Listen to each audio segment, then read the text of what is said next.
അവസാനം justice Hema committee report പുറത്തു വന്നു. ഹൈക്കോടതി ഇടപെട്ടു. അത് പ്രകാരം വിവരാവകാശ കമ്മീഷൻ അതിൻ്റെ റിപ്പോർട്ട് പുറത്തുവിട്ടു കഴിഞ്ഞ ദിവസം. മാധ്യമങ്ങളിലെല്ലാം, ചാനലുകളിലും പത്രങ്ങളിലുമെല്ലാം അത് ചർച്ചയായി. അപ്പം സിനിമാ രംഗത്ത് നടമാടുന്ന സ്ത്രീ വിരുദ്ധത, സ്ത്രീ പീഡനം, ലൈംഗികതയിൽ ഊന്നിയിട്ടുള്ള സ്ത്രീ പീഡനങ്ങൾ, അങ്ങനെ സ്വകാര്യത ഉള്ള കുറച്ച് പേജുകൾ ഒഴിവാക്കിയിട്ടാണ് ബാക്കി റിപ്പോർട്ടാണ് പുറത്ത് വന്നിരിക്കുന്നത്, ആരുടെ പേരുകൾ പറയാതെ. അപ്പോൾ മലയാള സിനിമയിൽ എത്രയോ കാലമായിട്ട് ഇതൊക്കെ നടക്കുന്നുണ്ടെന്ന് നമുക്കൊക്കെ അറിയാവുന്നതാണ്. പക്ഷേ ഇതൊരു അന്വേഷണ കമ്മീഷനെ വയ്ക്കാനും സംസ്ഥാന സർക്കാർ അതിന് തയ്യാറാകുന്ന സാഹചര്യം നമ്മൾ മറന്നു പോകരുത്. നടി അതിജീവിത, അവരുടെ പേര് പറയേണ്ട കാര്യമില്ല. 2017 ഈ അതിജീവിത പീഡിപ്പിക്കപ്പെട്ട സംഭവം. അതിന് പിന്നാലെയാണ് ഇങ്ങനെയൊരു അന്വേഷണ കമ്മീഷനെ പിണറായി സർക്കാർ നിയോഗിച്ചത്. അപ്പം അതിൻ്റെ നാൾ വഴികൾ നമ്മൾ ഒന്ന് നോക്കുക. ജസ്റ്റിസ് ഹേമ കമ്മിറ്റി വന്ന നാൾ വഴി 2017 ഫെബ്രുവരി 17 അതിജീവിത നടി ആക്രമിക്കപ്പെടുന്നു. സാഹചര്യങ്ങളെല്ലാം നമുക്കറിയാം. അതിലാരൊക്കെ അറസ്റ്റ് ചെയ്യപ്പെട്ട് ജയിലിലായി എന്ന് നമുക്കറിയാം. അപ്പോൾ ആ പേരുകളൊന്നും ഇവിടെ ആവർത്തിക്കുന്നില്ല. അപ്പോൾ 2017 ഫെബ്രുവരി 17 നടി അതിജീവിത ആക്രമിക്കപ്പെടുന്നത്. 2017 ഫെബ്രുവരി കഴിഞ്ഞ് മെയ്യിൽ Women in Cinema Collective WCC രൂപീകരിക്കുന്നു. അതായത് സിനിമാ രംഗത്ത് സ്ത്രീകൾക്കെതിരെ നടക്കുന്ന വിവേചനങ്ങൾക്ക്, സ്ത്രീവിരുദ്ധക്കെതിരെ പോരാടാനുള്ള WCC ചില നടിമാർ മുൻകൈയെടുത്തിട്ട് രൂപീകരിക്കുന്നു. അതിൻ്റെ മുന്നിൽ നിരയിലുള്ള നടിമാരാരൊക്കെയാണെന്ന് നമുക്ക് അറിയാം. 2017 ജൂലൈ 1 ചലച്ചിത്ര മേഖലയിൽ സ്ത്രീകൾ നേരിടുന്ന പ്രശ്നം പഠിക്കാൻ ജസ്റ്റിസ് ഹേമ കമ്മിറ്റിയെ സർക്കാർ നിയമിച്ചു. നടി Sarada, retired principal secretary Kerala സർക്കാരിലെ KB വത്സലകുമാരി എന്നിവർ അംഗങ്ങൾ. 2019 ഡിസംബർ 31 കമ്മിറ്റി മുഖ്യമന്ത്രിക്ക് റിപ്പോർട്ട് കൈമാറി. 2020 റിപ്പോർട്ട് പുറത്തുവിടേണ്ടെന്ന് വിവരാവകാശ കമ്മീഷനുടെ നിർദ്ദേശം.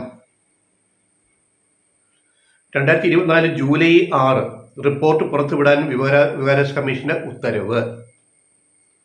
2024 ജൂലൈ 24 ഇത് ചോദ്യം ചെയ്ത് ചലച്ചിത്ര നിർമ്മാതാവിന്റെ ഹർജി ഹൈക്കോടതിയിൽ. 2024 ഓഗസ്റ്റ് 13 ഹൈക്കോടതി സ്റ്റേ പിൻവലിച്ചു. 2024 ആഗസ്റ്റ് 16 റിപ്പോർട്ട് കണ്ട ശേഷമേ പുറത്തുവിടാവൂ എന്ന് മൊഴി നൽകിയ നടിയുടെ ഹർജി. 2024 ആഗസ്റ്റ് 19 ഹൈക്കോടതി നടിയുടെ ഹർജി പരിഗണിച്ചില്ല. അന്ന് തന്നെ പകൽ 2:30 വിവരാവകാശ കമ്മീഷൻ നിയമപ്രകാരം ഈ റിപ്പോർട്ട്, ഹേമ കമ്മിറ്റി റിപ്പോർട്ട് പുറത്തുവിടുകയാണ്. ഇതിനിടയ്ക്ക് ഹേമ കമ്മിറ്റി അതിൻ്റെ ചെയർപേഴ്സണായ ജസ്റ്റിസ് ഹേമ സർക്കാരിന് കത്തെഴുതിയിരുന്നു, പ്രിൻസിപ്പൽ സെക്രട്ടറിക്ക്. ഇതിൽ ഒട്ടേറെ സ്വകാര്യതകൾ ഉള്ളതിനേക്കാൾ പേരുകൾ പറയുന്നതിനാൽ ഈ റിപ്പോർട്ട് പുറത്തുവിടരുതെന്ന് ഈ ജസ്റ്റിസ് ഹേമ തന്നെ കേരള സർക്കാരിന്, പ്രിൻസിപ്പൽ സെക്രട്ടറിക്ക് കത്തെഴുതുകയും ചെയ്തിരുന്നു. അപ്പോൾ ഈ റിപ്പോർട്ട് പൂർത്തിവെക്കാൻ പിണറായി സർക്കാർ ശ്രമിച്ചിട്ടേയില്ല. ശ്രമിച്ചത് അത് പബ്ലിഷ് ചെയ്യാതിരിക്കാൻ, പ്രസിദ്ധീകരിക്കാതിരിക്കാൻ ഉള്ള നടപടികൾ സ്വീകരിച്ചത് ഈ ജസ്റ്റിസ് ഹേമ തന്നെയും അതുപോലെ വിവരാവകാശ കമ്മീഷനുമാണെന്ന് നമുക്കിതിൽ നിന്ന് മനസ്സിലാക്കാൻ പറ്റും. പിണറായി സർക്കാർ എപ്പോഴും ഈ റിപ്പോർട്ട് പുറത്തുവിടാൻ തയ്യാറായിരുന്നു. അപ്പോൾ സ്വകാര്യതയുള്ള ഭാഗങ്ങൾ, പേരുകൾ ഒഴിവാക്കിയുള്ള റിപ്പോർട്ടാണ് പുറത്തു വന്നിരിക്കുന്നത്. ഞങ്ങളിത് പറയുമ്പോൾ ഈ സിനിമാ മേഖലയിൽ മാത്രമല്ല ഇത്തരം വിഷയങ്ങൾ നിൽക്കുന്നത്. ഇപ്പം ഇന്നലെ മുതൽ അന്തിച്ചർച്ചകൾ ചില കോട്ടിട്ട മാധ്യമ ജഡ്ജിമാർ വന്ന് ചെയ്യുന്ന ചർച്ചകൾ ഞാൻ ചിലതൊക്കെ കണ്ടു. ഞാൻ എല്ലാവരെയും കുറ്റപ്പെടുത്തുകയല്ല. മാധ്യമരംഗത്ത് കേരളത്തിൽ ടെലിവിഷൻ ചാനലുകളിലും മറ്റു മാധ്യമങ്ങളിലും നടക്കുന്ന സ്ത്രീവിരുദ്ധതയും സ്ത്രീ പീഡനങ്ങളും കൂടി അന്വേഷിക്കാൻ ഒരു കമ്മീഷനെ സർക്കാർ നിയോഗിക്കണം, പിണറായി സർക്കാർ നിയോഗിക്കണം. കാരണം ഞാൻ ഈ മേഖലയിൽ 35 കൊല്ലം പണിയെടുത്ത ഒരാളെന്ന നിലയ്ക്ക് ഞാൻ പറയുകയാണ്. ആദ്യ 10 വർഷം മാതൃഭൂമിയിൽ, അത് കഴിഞ്ഞ് 7.5 കൊല്ലം കൈരളി TV, അത് കഴിഞ്ഞ് 2 വർഷത്തോളം ടെക്നോ പാർക്കിൽ ഒരു IT ന്യൂസ് പോർട്ടലിൽ ഞാൻ പണിയെടുത്തു, തേജസ്വിനി ബിൽഡിങ്ങിൽ. അത് കഴിഞ്ഞ് 7.5 കൊല്ലത്തോളം ഞാൻ മനോരമ ഓൺലൈനിൻ്റെ എഡിറ്റോറിയൽ ഹെഡായിട്ട് കോട്ടയത്ത്, ഇംഗ്ലീഷ് വിഭാഗത്തിൻ്റെ ഹെഡായിട്ട് കോട്ടയത്ത് ജോലി ചെയ്തു. ഇതിനിടയിൽ വേറെ ചില മാധ്യമങ്ങളിൽ ഇടപെടുകയും പ്രവർത്തിക്കുകയൊക്കെ ചെയ്തിട്ടുണ്ട്. അപ്പോൾ അവിടെയൊക്കെ ഞാൻ കണ്ട കാര്യങ്ങൾ ഞാൻ പലപ്പോഴും കലഹിച്ചിട്ടുണ്ട്. ഇത്തരം വിഷയങ്ങൾ സ്ത്രീകളെ മാറ്റി നിർത്തുമ്പോൾ, അവൾ കറുത്തതാണ്, അവളെ ന്യൂസ് വായിക്കാൻ കൊള്ളില്ല എന്ന് പറയുന്ന ചാനൽ മേധാവിയെ ഞാൻ കണ്ടിട്ടുണ്ട്. അവൾ കാണാൻ കൊള്ളില്ല, അവൾ കറുത്തിരിക്കില്ല, അവൾ എങ്ങനെ ന്യൂസ് വായിച്ചാൽ ശരിയാവും? BBC-യിൽ തലനരച്ചവർ വരെ ന്യൂസ് വായിക്കുന്നു, BBC-യിൽ, CNN-ൽ നമ്മൾ കാണാറുണ്ടല്ലോ. അപ്പം നമ്മുടെ മാധ്യമരംഗത്തെ സ്ത്രീ വിവേചനം, സ്ത്രീ വിരുദ്ധത എത്രമാത്രമാണെന്ന് സിനിമാ ലോകത്തെ പോലെ തന്നെ മാധ്യമ ലോകത്തുമുണ്ട്.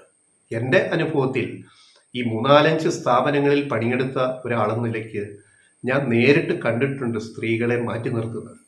അപ്പം ഇത്രയും സ്ത്രീ വിരുദ്ധത കേരളത്തിലെ മാധ്യമ ലോകത്ത് നിലനിൽക്കുന്നു.